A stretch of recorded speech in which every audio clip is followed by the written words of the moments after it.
What is up, everybody? It's your boy Herf here, back on the Dueling Entertainment channel, and today we got another How to Play Thunder Dragons. So, most of the people that end up watching the channel are newer to the game, maybe unfamiliar with this. So, I mean, this is probably like the third Thunder video I've made, but every time we get new support, I like to revisit it, let you guys know if any combos or how the deck has changed, all that kind of stuff. So, first, we're going to get into the deck list itself.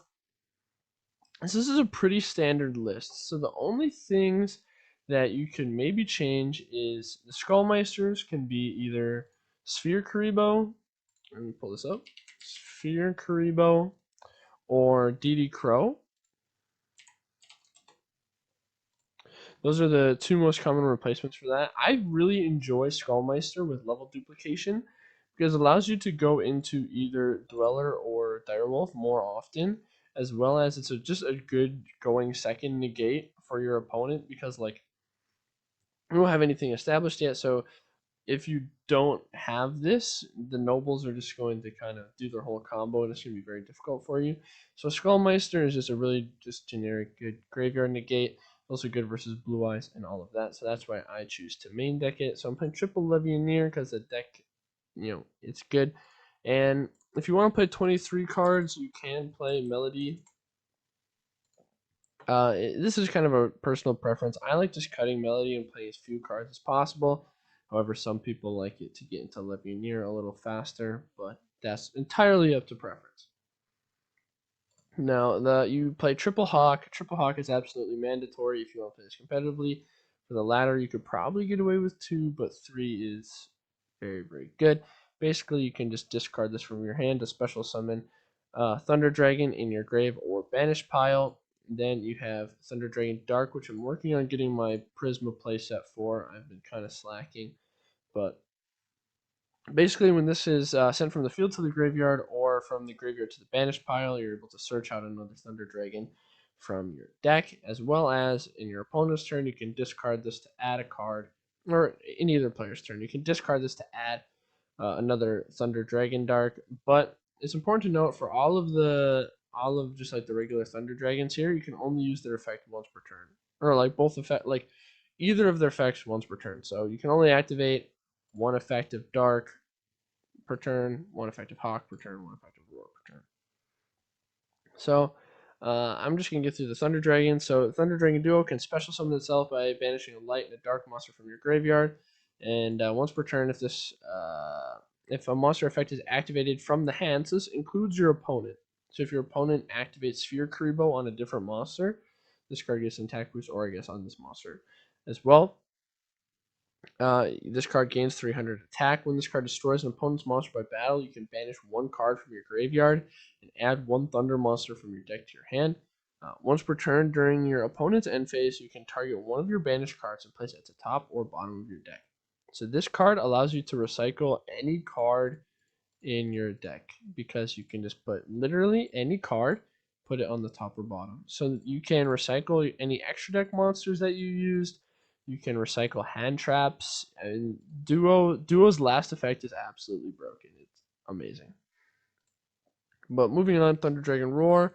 You discard this from your hand to add one of your Thunder Dragons either in the graveyard or in the banished pile back to your hand. And if this card is banished, you can special summon a Thunder Dragon from your deck, except Duo. You cannot special summon Duo because it must first be special summoned from your hand by banishing a light and dark. So that means it can't be special summoned by on its own. Skullmeister, you just discard it to negate effect in the grave. Aloof Lupine, you can banish one monster from your hand and then banish one monster from your deck with the same type and attribute, or just the same type. And if this card is destroyed by battle, or if this card is your owner's possession, destroyed by opponent's card effect, you can target one of your banished monsters and add it to your hand.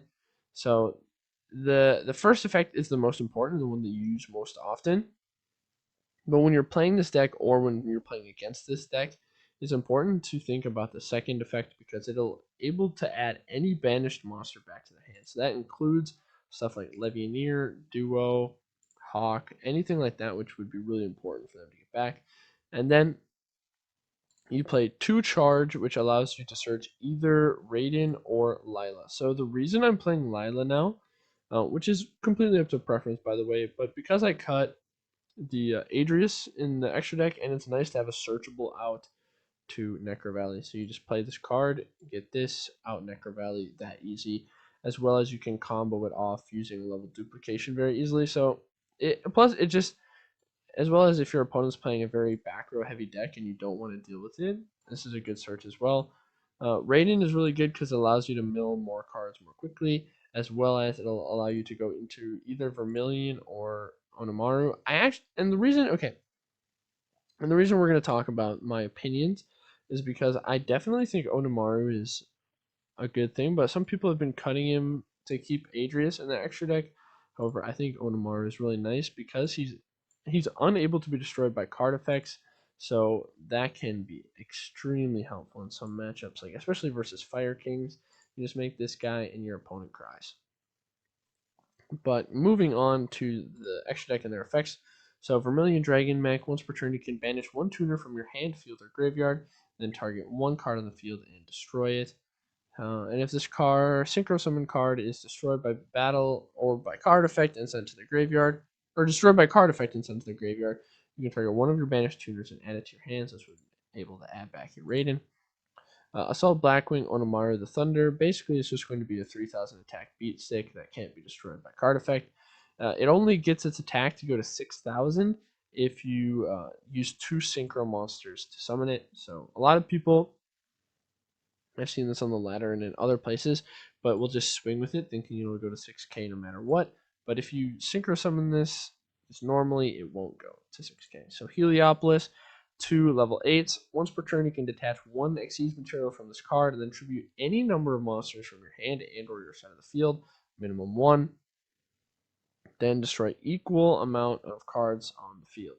So it's non-targeting destruction, super nice to be able to combo off your Legionnaire after you've used its effect, and it can't be used to attack and all of that, as well as your duo.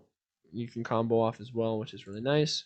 Ptolemy M7, which is one of your main combo cards going second, which allows you to bounce a card, any monster from either player's field or graveyard back to the hand. So that's really important. Very nice. Dweller just says negate all graveyard effects until the end of the turn, which is really, really nice. I think that this card is very important in the extra deck.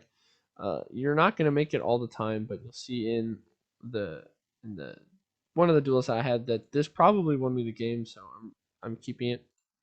Photon Strike Bouncer, which is probably the most straightforward card from the new box. So we're putting this. We got 2 new cards from the new box in here. But we cut Force Focus for this guy, which is once per turn during either player's turn. When a monster effect is activated on your opponent's side of the field, you can detach 1 Xyz material from this card, negate the effect, and if you do, inflict 500 damage to your opponent. So this is a really good going first, rank 6, which which Thunders didn't really have before. And I actually don't really show this in the replays because I didn't get to go first very often. I mean, I go first like once or twice, but I didn't really have these resources. But this is, if you can make this, so really all you need is Lupine plus Aurora or a Dark, and I'll show kind of the combo through the replays. But it's a 2-card combo to go into just a generic monster negate, which is really important in this meta, and is a very strong card that for sure needs to be in your extra deck. And then Diamond Direwolf, just because I'm playing so many level 4s, it's so easy to dupe in or just normal summon too, and then pop. This is mainly for Necro Valley or other problematic floodgates on the field, so that is nice. But without further ado, I'm just going to get straight into the replays and break those down for you. Let's go. Favorite replays. So we're going to do these 3. So first is against Benny. Rip Benny. Benny's about to get absolutely clapped. Or Bernie, I mean. Whoops. Bernie's about to get clapped. So I'm playing against a Cyberdark player. I didn't choose this because I'm playing good opponents. Or I didn't choose this one because I was playing a good opponent. I was choosing this because my hand certainly seems pretty bad. However, I'm still able to kind of do a back way kind of combo in order to get this. So you always want to dark in end phase so you can 8th in your deck and B just have it as a nice graveyard resource. So what I do now is, okay, so this hand doesn't look very good. You don't think I'm going to OTK him. But what I'm going to do is I'm going to activate Hawk, to be able to summon the dark. So it's important that I didn't activate the dark effect on my turn, otherwise I wouldn't be able to do this. And then next what I'm going to do is I'm actually going to normal summon over the dark with my Thunder Dragon Roar. You could be wondering, why am I doing this? Well, when Thunder Dragon Dark is sent from the field to the graveyard, he can add another Thunder Dragon from my deck to my hand. So I'm going to add my Duel, which I can now summon. So I can level Duplication to level 8, special summon this, and then make Heliopolis. Now, Heliopolis is going to be important because he's A light monster, and B, I'm going to be able to get enough cards into the graveyard in order to summon my big boy. And then this is just straight up game. So you can click no on Legionnaire so he can attack, because if you use his effect that turn, he can't attack. So I just click no and I swing for game. It's that easy. So with what appears probably to a lot of people and looked to me at first as kind of a brick, it actually turns into an extremely powerful hand if you can kind of play through, kind of finagle your hand with the Thunder Dragon Dark. All right, so this duel is actually really cool because, okay, so most people think that photons are probably the best, like, complete deck that comes out of the new box. So this hand, I saw this and I was pretty Monka-esque, just seeing these 4 cards on my hand. If I didn't go second, I would have lost for sure, 100%. So he's going to Galaxy Photon. He's going to open another, he's going to open one of these quick play spells. So you find out that he actually has 2 of these in his hand right now. He has 2 Photon Stream of Destructions, which is a non once per turn banish. So it's basically just a Karma Cut. So basically his field right now is Galaxy Ice Photon Dragon, Starly's Lord Galaxion, plus 2 Karma Cut. So this guy opened absolutely nuts. Like, he has to be feeling the best he could possibly feel. And I just top 1 Lupine, and this Lupine is going to absolutely break the game wide open. So what you do is I'm going to banish Roar and Dark in order to summon a monster and add a monster. So I'm going to summon is I'm going to add a Hawk and I'm going to summon a Roar. What this allows me to do is that since your opponent cannot respond to skills, what I end up doing is I go straight into my Ptolemy. So if you're wondering why, so I'm going to level dupe and he can't respond, and then I go into Ptolemy. The reason you want to go, I went into Ptolemy that quickly, is because it says you can only activate this card during your turn unless you control a Galaxy Ice Photon Dragon. So what I would have been able to do is bounce this back to his hand, and then he would have 2 back row. Because I know for sure one of them is this one. Little did I know they were actually both the Photon Stream of Destruction. So I go straight into my M7, to which he replies, get out of here.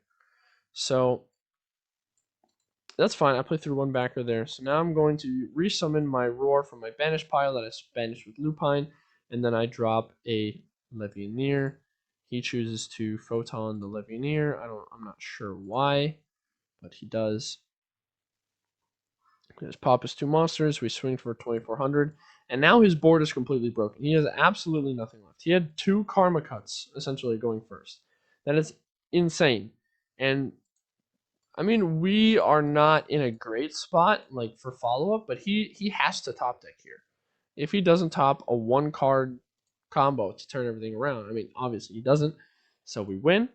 But that just kind of shows you how powerful this deck is going second, and just how easily it can top deck into anything. I mean, pretty much anything, any Lightsworn or Lupine would have won me that game there. Otherwise, like, if I topped into a Lightsworn, I would have been able to just mill a bunch, and then I would have been able to drop down my Livioneer and go crazy that way. So either way, the dude was losing, basically. Basically. So Ultimate Dragons, this guy's playing Blue Eyes. I think it's funny that his name is You Lost, and we're absolutely going to clap him. He's going to get absolutely clapped. So we're going to darken his end phase, and he's going to summon with the stone he used with Continents. So this hand, from my perspective, is amazing, and his board isn't great. However, we do find out that that's a Karma Cut set, which I kind of suspected because most back row is. So I'm going to do the typical opener, which is Lupine plus Dark and Roar. So I'm going to add a Hawk, special summon a Roar. Now, if you already have a Hawk in your hand, you should add Duo, by the way. But I don't have Duo in my hand. Or I don't have a Hawk in my hand, so we got to get that first. And we're just going to go straight into M7. Just going to be really aggro here. He's going to not want that to be bounced to his hand, so he's going to Karma that. We're going to end up dropping a Levianeer, and we're going to pop his monster. Now, I'm going to level duplication. And the reason I level duplication into double 4 is for this reason. So we know that he has a stone in the grave and a blue eyes in the grave. Now, we know he has 2 unknowns in his hand, but we know that neither are probably Melody or anything create like one card crazy combo like that. Otherwise, he probably would have played it last turn. So we know that these are probably some kind of bricks, right? So the only thing that's winning him the game here is likely this stone in the graveyard and some kind of graveyard based strategy in his hand. So the reason I dupe into level 4 is so I can go straight into my Abyss Dweller. And the reason why Abyss Dweller is so good is because I'm going to completely lock his graveyard next turn. So I swing for 17, and then in his draw phase, I'm going to lock his grave. So he's going to summon that from his hand. This is all completely fine. I don't care. This is fine. And we know that this is a karma cut that he set. So he had Ancients, he had a Spirit of White, and he had a karma cut. So he could have either set the Ancients and held both of these, or he could have summoned these, but like either way, he needed to be able to add back to his hand in order to have enough card advantage to beat me. And so clearly that doesn't happen because we did the smart, not greedy play and went into Dweller. So now I top decked absolutely nuts. I'm not even going to lie here. But even if I didn't top deck like that, we did have a Banished Dark. So we could have added back that and gone this way to search the duo.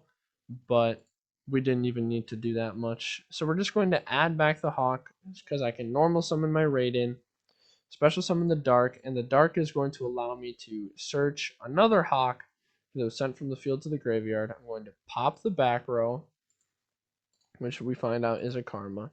Then we drop the Levianeer and we swing for game. You lost, let's go. I mean, that's why this deck is so explosive and why the more extra deck options we get, as long as level duplication is a thing, this deck is going to be always going to have the potential to be extremely oppressive. And the reason for that is because it can so easily go into 4, 6, and 8. And the deck, when it's able to play, is able to absolutely just destroy everything in its path. And it's honestly a really fun deck to pilot. But just so in case you guys were wondering, those are pretty much all the combos. Of course, there are going to be some more niche combos, but pretty much those are all the interactions you need to know. Just so that these guys are all once per turn. Levianeer can't attack the same turn. It activates its effect. Pretty much it. Lila. So the reason, again, I said in the beginning of the video, we're going to be talking about my opinions, is because there's going to be a lot of debate over whether or not Adrius has enough space in the extra deck. So a lot of people play the extra deck kind of like this. I think Adrius is kind of it's kind of greedy because you don't often find the situation to make have 2 level 5s on the field. Of course, there are times that it comes up. However, I would much rather make like a Vermilion or something like that if I have access to all those materials, or literally pretty much anything else. Adrius is a pretty good out to um, Necro Valley, but I like Direwolf and I like Lila a lot in the main deck. I think that this card is really good, and I think it's definitely worth getting if you are able to. We just got a dream ticket, so if you have nothing else to get, you maybe have the entire deck, and you're just maybe missing a Lila. Maybe you get a Lila just because. And Skullmeister is a nice free-to-play hand trap that's actually really good and probably underappreciated in Duel Links. But I think, we're approaching the 20-minute mark, so I'm going to kind of wrap this up. I don't want it to be too long. But thank you so much for watching, guys. Make sure you like, comment, subscribe, hit the notification bell. Check out all our other YouTube videos, because if you found this helpful, you're probably going to find the rest of them helpful. So make sure you get in there. Make sure you get in the Discord for free new player help, as well as that's how you join the tournaments. And then make sure you also check out the Twitch where we host tournaments that are free. Most of them are free entry practically every single day. I can't just say free entry now because we have Battle Phase Prime every Monday, which is $2 entry, which has a very high prize pool considering um, relation to the other amount of participants in our other tournaments, as well as our damage step, which happens once a month towards the beginning of the month, which is a $5 entry fee and gets like $300 or $400 cash prize. So that is fantastic. Get in the Discord, check those out. Thank you very much, and I'll see you guys later.